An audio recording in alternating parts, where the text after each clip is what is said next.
Assalamualaikum warahmatullahi wabarakatuh. Saya Fatullah Al-Hanif dengan NIM 231173. Di sini saya akan memenuhi tugas mata kuliah fikih. Yang pertama saya akan membahas materi tentang konsep dasar fikih. Nah, di konsep dasar fikih itu terbagi tiga, yaitu ada syarat, ada syarah, fikih, dan usul fikih. Nah, yang pertama saya akan membahas tentang syariah. Syariah secara teknologis diartikan sebagai tata aturan atau hukum-hukum yang disyaratkan kepada Allah oleh hamba-hambanya untuk diikuti. Pada awalnya, syariah diartikan sebagai agama, tetapi kemudian diperjelas hanya untuk hukum amaliyah. Yang kedua itu fikih. Fikih berasal dari bahasa Arab dan merupakan bentuk mahdar dari lafaz fakia yafaqhu. Jika diartikan dengan ilmu fikih merupakan ilmu yang menetapkan dan menjelaskan norma hukum dasar dari Al-Quran dan ketentuan umum dari sunnah Nabi yang terdapat pada kitab-kitab hadis. Yang ketiga ada usul fikih. Usul fikih adalah kata yang berasal dari bahasa Arab, yakni ushulu fikih, yang berarti asal usul fikih. Dirumuskan dalam bentuk hukum fikih, dapat diamalkan dengan mudah. Demikian juga peristiwa atau penemuan dalam kehidupan dapat ditentukan hukum atau statusnya melalui penggunaan hadis. Yang selanjutnya itu perbedaan dan hubungan syariah fikih dan usul fikih. Hubungan usul fikih dengan fikih adalah seperti hubungan ilmu manik logika dengan filsafat mantik, merupakan kaidah berpikir yang melihara agar tidak terjadi keracunan dalam berpikir. Nah, dari penjelasan ini dapat disimpulkan bahwa perbedaan usul dan fikih adalah jika usul fikih itu pedoman yang membatasi dan menjelaskan cara-cara yang harus diikuti seorang faqih dalam usahanya menggali dan mengeluarkan hukum syarat dari dalilnya. Sedangkan fikih itu hukum-hukum syarak yang telah digali dan dirumuskan dari dalil menurut aturan yang sudah ditentukan. Syariat dan fikih merupakan dua konsep penting dalam Islam yang saling terkait erat. Meskipun seringkali digunakan secara bergantian, keduanya memiliki perbedaan mendasar dalam makna dan fungsi. Syariat merupakan sumber hukum Islam yang bersifat abadi dan universal. Syariat merupakan jalan hidup Muslim, ketetapan Allah dan ketentuan Rasulnya, baik berupa larangan maupun berupa saruhan, meliputi seluruh aspek kehidupan manusia. Nah, untuk selanjutnya itu sejarah perkembangan fikih dan mazhab fikih. Nah, yang pertama sejarah perkembangan fikih. Yang satu masa Rasulullah SAW. Pada masa Rasulullah, sejarah perkembangan fikih dibagi menjadi dua masa. Yang pertama periode Mekah tahun 610 sampai 623 Masehi.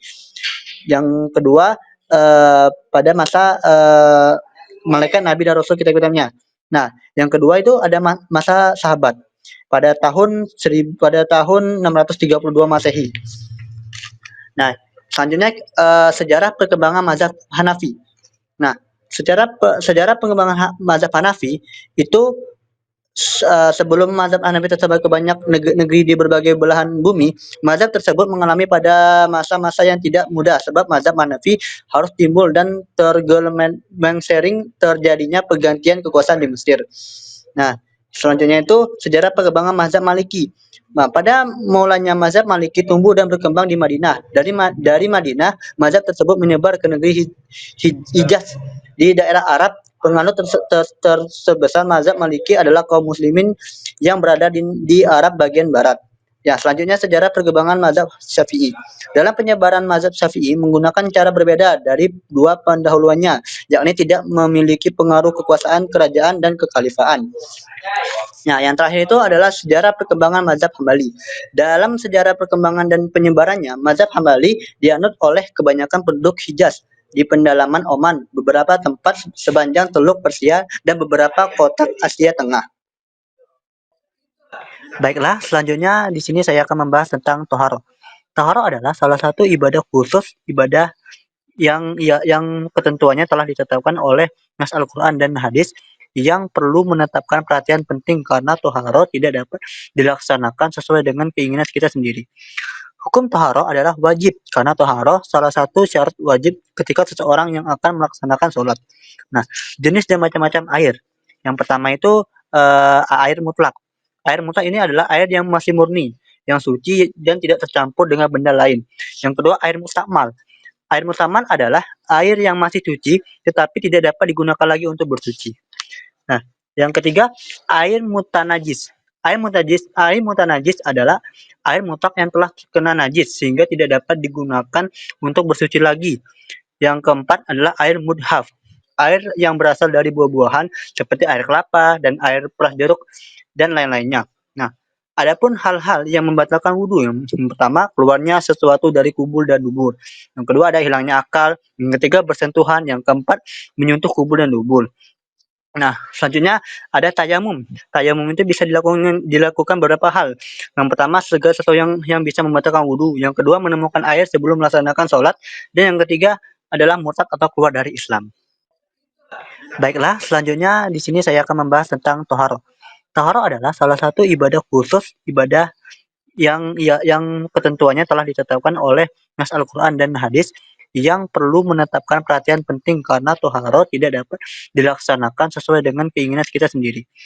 Hukum toharo adalah wajib karena toharo salah satu syarat wajib ketika seseorang yang akan melaksanakan sholat. Nah, jenis dan macam-macam air. Yang pertama itu air mutlak. Air mutlak ini adalah air yang masih murni, yang suci dan tidak tercampur dengan benda lain. Yang kedua, air mustakmal. Air mustakmal adalah air yang masih suci tetapi tidak dapat digunakan lagi untuk bersuci. Nah, yang ketiga, air mutanajis. Air mutanajis adalah air mutlak yang telah terkena najis sehingga tidak dapat digunakan untuk bersuci lagi. Yang keempat adalah air mudhaf. Air yang berasal dari buah-buahan seperti air kelapa dan air peras jeruk dan lain-lainnya. Nah, adapun hal-hal yang membatalkan wudhu, yang pertama keluarnya sesuatu dari kubul dan dubur. Yang kedua ada hilangnya akal. Yang ketiga bersentuhan. Yang keempat menyentuh kubul dan dubur. Nah, selanjutnya ada tayamum. Tayamum itu bisa dilakukan beberapa hal. Yang pertama, segala sesuatu yang bisa membatalkan wudhu. Yang kedua, menemukan air sebelum melaksanakan sholat. Dan yang ketiga adalah murtad atau keluar dari Islam. Nah, materi selanjutnya adalah sholat. Sholat adalah ibadah yang sangat penting dan istimewa. Sholat 5 waktu pertama kali diwajibkan di Mekah pada malam Isra Mi'raj dan sholat yang pertama kali didirikan Rasulullah adalah sholat zuhur. Nah, di syarat tersebut terdapat 2 kategori. Yang pertama syarat wajib sholat dan syarat sah sholat. Nah, untuk syarat wajib sholat itu pertama itu beragama Islam. Kedua balik. Yang ketiga berakal. Yang keempat telah masuk waktu sholat suci dari hadas dan nifas. Nah, kedua itu syarat sah sholat. Syarat sah sholat itu yang pertama suci dari hadas kecil dan besar. Yang kedua suci badan, pakaian, dan tempat dari najis. Yang ketiga menutup aurat. Dan yang keempat menghadap kiblat. Nah, dalam sholat sendiri itu ada yang namanya sholat wajib dan sholat sunnah. Untuk sholat wajib sendiri itu seperti sholat isya, sholat maghrib, sholat zuhur, sholat asar, sholat subuh. Nah, untuk sholat fardu, untuk sholat sunnahnya itu seperti sholat istikharah, sholat tahajud, dan lain-lain. Nah, selanjutnya itu tata cara sholat itu pertama kita harus menentukan niat untuk bersolat. Adapun niatnya saya ambil dari waktu di niat sholat maghrib. Usolli fardu zuhri arba'a rakaataini mustaqbilal qiblati ada alillahi ta'ala. Nah, selanjutnya saya akan membahas tentang jamak. Jamak secara bahasa adalah menggabungkan atau menyatukan ataupun mengumpulkan, sedangkan secara istilah adalah melakukan 2 sholat fardu, zuhur dan asar, maghrib dan isya secara berurutan pada salah satu waktu jamak terbagi menjadi 2, yaitu jamak takdim dan jamak takrim. Nah, untuk jamak takdim adalah melakukan 2 sholat fardu pada waktu sholat yang pertama. Sedangkan untuk jamak takdim adalah kebalikannya dari jamak takdim, yaitu melakukan 2 sholat fardu pada waktu sholat yang kedua. Nah, selanjutnya saya akan membahas tentang qashar. Qashar secara bahasa yaitu mengurangi atau meringkas, dan secara istilah adalah mengurangi bilangan sholat fardu dari 4 rakaat menjadi 2 rakaat. Mengqashar juga dilakukan di waktu. Nah, yang di sini dimaksudkan adalah jika kita melakukan sholat zuhur, nah, kita pengen mengqashar nih, meningkasnya dari qashar asar. Nah, makanya sholat zuhur yang awalnya 4 rakaat bisa kita ringkas menjadi 2 rakaat. Nah, mungkin seperti itu. Nah, di qashar pun ada syaratnya. Cara qashar pertama itu niat, kedua jarak. yang ketiga mubah, yang keempat melewati batas tempat tinggal, dan yang terakhir punya tujuan yang pasti. Nah, baik, selanjutnya saya akan membahas tentang praktek jenazah. Merawat jenazah adalah kewajiban hukumnya fardu kifayah. Kewajiban merawat tubuh tergantung pada tubuh itu sendiri. Umat Islam yang tidak syahid harus dimandikan, diafani, disolati, dan dikuburkan. Umat Islam yang syahid dunia dan akhirat hanya perlu dilengkapi dan dari kain kafan ketika pakaian yang dipakai tidak mencakup menutupi seluruh tubuhnya dan dikuburkan. Yang kedua, bayi yang lahir sebelum 6 bulan dibedakan menjadi 3 jenis keadaan bayi. Yang pertama, bayi berusia lebih dari 6 bulan, baik lahir hidup maupun mati. Tanggung jawab perawatannya sama dengan orang kafir. Dengan orang dewasa. Kafir dibedakan menjadi dua, yaitu kafir zimmi dan kafir harbi. Nah, memandikan jenazah adalah muslim yang mempercayai 12 iman, telah balik berakal, mengetahui masalah-masalah yang berkaitan dengan mandi, serta diisyaratkan dengan kesamaan jenis kelamin dan memandikannya. Jenazah harus ditutupi dengan 3 pakaian, kain jenis sarung dari pinggang hingga kaki, kain dan bahu sampai kaki dikenakan dari depan ke belakang, dan kain yang menutupi seluruh badan dipakai dari ujung kepala sampai telapak kaki. Sholat jenazah mayit itu tidak pakai rukun, tidak sujud dan tidak pakai tahyid, hanya berdiri tegak bagi yang kuasa. Setelah menyelesaikan mandi, kain kafan dan sholat, maka jenazah harus dikuburkan di dalam tanah dan di pinggul kanan menghadapi ke arah kiblat. Nah, selanjutnya saya akan membahas materi tentang puasa. Puasa adalah salah satu bentuk ibadah yang agung dalam Islam. Puasa dalam kata bahasa Arab mengacu pada kata as-saum atau asyam. Dalam makna syariat, puasa berarti adalah salah satu bentuk ibadah dalam Islam. Nah, dengan demikian dapat disimpulkan bahwa puasa dalam Islam ialah menahan diri dari segala hal yang membatalkan puasa, seperti makan, minum, berhubungan suami istri, dan memuntahkan diri dengan sengaja dari semenjak terbitnya fajar sampai terbenamnya matahari bagi setiap orang Islam yang berakal dan tidak dalam kondisi haid atau nifas. Nah, dalam syarat puasanya terbagi dua. Yang pertama syarat sah puasa dan syarat wajib puasa.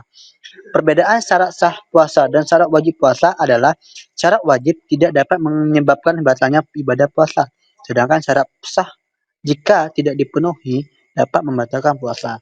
Nah, untuk syarat wajib yang pertama itu beragama Islam, kedua berakal sehat, yang ketiga balik atau dewasa, yang keempat mempunyai kemampuan untuk menjalankan ibadah puasa, yang kelima tuh orang mukim atau orang yang bertempat tinggal. Nah, selanjutnya syarat sah puasa. Syarat sah puasa itu niat. Yang pertama niat, yang kedua beragama Islam, yang ketiga bisa membedakan mana yang baik dan mana yang buruk, yang keempat suci dari haid dan nifas, yang kelima tidak melaksanakan di hari-hari yang tidak diperbolehkan untuk berpuasa, seperti hari-hari tasyrik. Nah, adapun sunnah puasa. Sunnah puasa adalah apabila dilakukan itu mendapat pahala dan apabila tidak dilakukan itu tidak apa-apa. Nah, untuk sunnah puasa itu ada beberapa macam. Yang pertama tuh puasa Senin Kamis, yang kedua puasa Daud, yang ketiga puasa Arafah, yang keempat puasa Syawal. Nah, adapun fardu puasa. Fardu puasa adalah puasa wajib yang hukumnya wajib kita lakukan. Apabila tidak kita kerjakan, kita mendapat dosa, dan apabila kita kerjakan, kita mendapat pahala. Nah, dalam puasa wajib ini terdapat 3 macam. Yang pertama puasa wajib dikarenakan zamannya. Ya, contohnya adalah puasa Ramadan. Yang kedua puasa yang wajib karena suatu sebab. Contohnya seperti puasa kafarat. Yang ketiga itu puasa wajib karena seseorang terhadap dirinya. Contohnya adalah puasa nazar. Nah, puasa Ramadan itu adalah puasa yang wajib bagi umat muslim yang dilakukan yang sudah balik berakal sehat dan mampu untuk melaksanakan sholat tersebut. Nah, untuk puasa kafarat adalah puasa yang wajib dilakukan setelah melakukan kemaksiatan seperti membunuh karena kesalahan, membatalkan sumpah dan lain-lain. Nah, yang ketiga itu puasa nazar. Puasa nazar adalah puasa yang wajib berdasarkan janji dalam kebaikan untuk melakukan puasa jika keinginan tercapai. Nah, adapun hal-hal yang membatalkan puasa, yang pertama makan dan minum, yang kedua itu berhubungan seksual, yang ketiga muntah dengan sengaja, Yang keempat itu sengaja menghirup asap rokok dan masih banyak yang lainnya. Nah, apabila salah satu hal tersebut kita lakukan, maka puasa kita batal hukumnya dan harus menggantinya di kemudian kelak. Nah, namun orang yang sengaja membatalkan puasa harus membayar kafarat dan yaitu memberi makanan makan kepada 60 orang miskin dan berpuasa selama 60 hari berturut-turut bagi setiap hari puasa yang telah ia tinggalkan. Nah, selanjutnya adalah puasa orang tua. Menurut mazhab Hambali, apabila seseorang tidak mampu untuk melaksanakan puasa, baik itu karena usia yang sudah lanjut usia atau karena sakit yang tidak dapat diprediksi kesembuhannya, maka dia diwajibkan untuk membayar fidyah yang memberi makan salah satu makan orang miskin untuk setiap puasa yang ditinggalkan. Nah, yang kedua itu puasa orang hamil dan menyusui. Menurut mazhab Maliki, wanita hamil atau menyusui baik dia sebagai ibu kandung dari anak yang disusuinya ataupun bukan, apabila dia merasa khawatir akan jatuh sakit, akan bertambah sakitnya jika dia berpuasa, baik kekhawatiran itu atas dirinya sendiri atau atas anak yang disusuinya atau atas keduanya, maka ia diperbolehkan untuk tidak berpuasa dan dia diwajibkan untuk mengqadha puasa tersebut. Namun bagi khusus ibu yang menyusui, selain diharuskan untuk mengqadha, dia juga harus membayar fidyah. Nah, selanjutnya itu puasa orang musafir. Uh, Apabila seseorang musafir telah menginapkan niatnya untuk berpuasa dalam perjalanannya, maka diharamkan baginya untuk tidak berpuasa. Namun jika dia tidak berpuasa, maka dia wajib untuk mengqadha puasa tersebut tanpa dikenakan hukuman kafarat. Namun bagi musafir yang tidak merasa keberatan untuk berpuasa sambil melakukan perjalanannya, maka ia dianjurkan untuk tetap berpuasa. Nah, untuk materi terakhir saya akan membahas tentang zakat. Zakat adalah kewajiban bagi setiap muslim yang memiliki sejumlah harta tertentu untuk menyisihkan sebagian hartanya tersebut kepada yang berhak menerimanya sebagai bentuk penyucian diri dan harta. Fungsi utama zakat dalam Islam adalah menyeimbangkan distribusi kekayaan dan membantu masyarakat yang membutuhkan agar kesejahteraan ekonomi dapat tercapai. Nah, adapun benda-benda yang wajib dizakati, yang pertama adalah emas dan perak yang telah mencapai nisab dan memiliki 1 tahun penuh. Nisab emas ditetapkan sebanyak 85 gram, sedangkan nisab perak adalah 595 gram. Yang kedua, hasil pertanian. Hasil pertanian nisabnya itu adalah 5% atau 5 wasak setara dengan 653 kg. Nah, yang ketiga itu binatang ternak. Yang keempat ada barang dagangan. Barang dagangan nisabnya sama dengan nisabnya emas, yaitu setara dengan 85 gram emas dan kadar zakat yang dikeluarkan adalah 2,5%. Nah, adapun jenis-jenis zakat. Yang pertama itu zakat fitrah. Zakat fitrah adalah diwajibkan sebagai bentuk penyucian diri bagi setiap muslim pada bulan Ramadan, khususnya sebelum pelaksanaan sholat Idul Fitri. Besaran zakat ini ditentukan berdasarkan bahan pokok yang dikonsumsi sehari-hari seperti gandum, beras, dan ukuran seperti 2, kg atau 3, kg liter. Yang kedua itu zakat mal. Zakat mal mengacu pada zakat yang dikenakan terhadap berbagai jenis harta seperti emas, perak, hasil perdagangan, pertanian, dan peternakan. Setelah memenuhi syarat nisabnya dan haulnya, nisab setiap jenis harta berbeda. Misalnya emas memiliki nisab sekitar 85 gram dan kadar zakat yaitu 2,5 gram. Nah, adapun pihak yang berhak menerima zakat, yang pertama fakir, miskin, amil. Nah, pihak-pihak yang berhak menerima zakat, yang pertama fakir, yang kedua miskin, yang ketiga amil, yang keempat mu'alaf, yang kelima hamba sahaya, yang keenam orang yang terhutang, yang ketujuh fisabilillah, dan yang terakhir ibnu sabil. Nah, sekian penjelasan singkat saya mengenai konsep mata kuliah fikih. Saya akhiri. Wassalamualaikum warahmatullahi wabarakatuh. Nah, pihak-pihak yang berhak menerima zakat, yang pertama fakir, yang kedua miskin, yang ketiga amil, yang keempat mu'alaf, yang kelima hamba sahaya, yang keenam orang yang terhutang, yang ketujuh fisabilillah, dan yang terakhir ibnu sabil. Nah, Sekian penjelasan singkat saya mengenai konsep mata kuliah fikih. Saya akhiri. Wassalamualaikum warahmatullahi wabarakatuh.